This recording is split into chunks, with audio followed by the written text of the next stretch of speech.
Anna Ruby Ray, and I'm playing here at 100 Taylor Arts Market, and there's a bunch of artists and snacks here. Come out and see some beautiful art and hang out. It's a wonderful place. Hi, I'm Crystal. Come on in. I make pottery, little animal figurines, vases, mugs, and over here's where I do the work. I do my clay work at this table. There's some student work over here. And then once we get them made, so make it out of clay, takes about a week and a half to dry on the shelf. And then I can put it in the kiln. And we put that, this is the kiln. I put it in here for the first fire, and it takes 12 hours to get to, I think, 1800 degrees. And then we can take it out a day later and glaze it. And once it's glazed, it goes back in, and that takes another 12 hours, and it's 2200 degrees. So your oven gets to 500, these get to 2200. And that's it. I'm Carl Craig. This is Craig's Over Easy, my little art project. All right, so each piece is one of a kind. I can't really make them the same if I wanted to, but basically the yolks are kind of a resin curing process. Each of these is basically a wood panel. I just wrap it with different materials, different papers or paint, and I kind of do an impasto style for the egg white to kind of get that sort of smooth kind of texture. So, and it all kind of comes together and makes an egg. Yeah, I want to do like a little conference and get all the egg art people together and like have like my own little fight club with eggs. On social media, I'm JerPoet on Instagram and JerPoet Art on Facebook.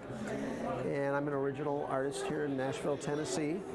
I've been a musician for years. And after the pandemic, my art life kind of took on a life of its own. And I've really embraced that. And it's kind of become my main gig these days.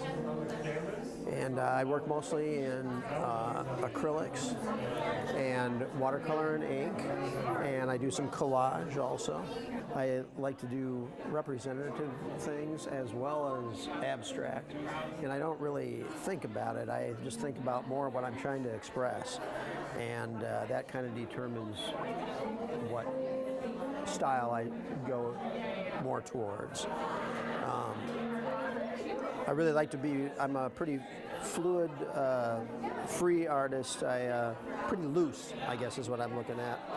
You know, I like it when it works for the picture.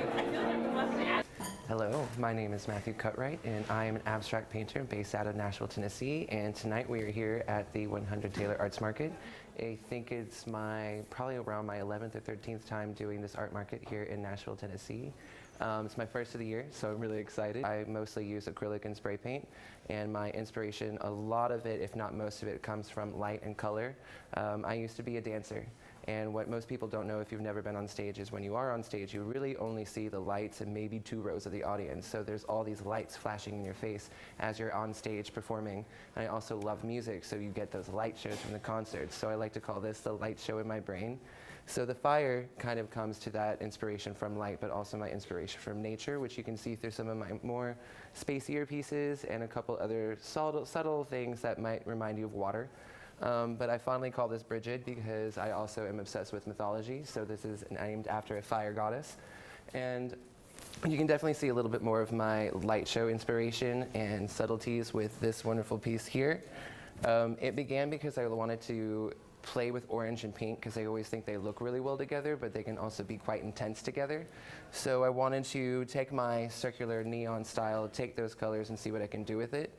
And so I just had fun with this, and given the color scheme and the shape and my immaturity, I like to call it peaches.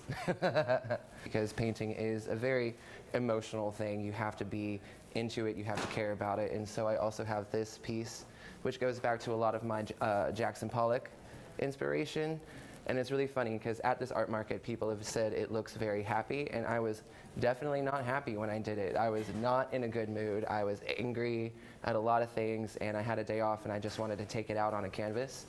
And then this is what came from that. You can capture the beauty that you see in nature and translate it your own way. So it's one of the joys about being an abstract painter is the inspiration can come from real things, but it can also just be your emotional state at the time.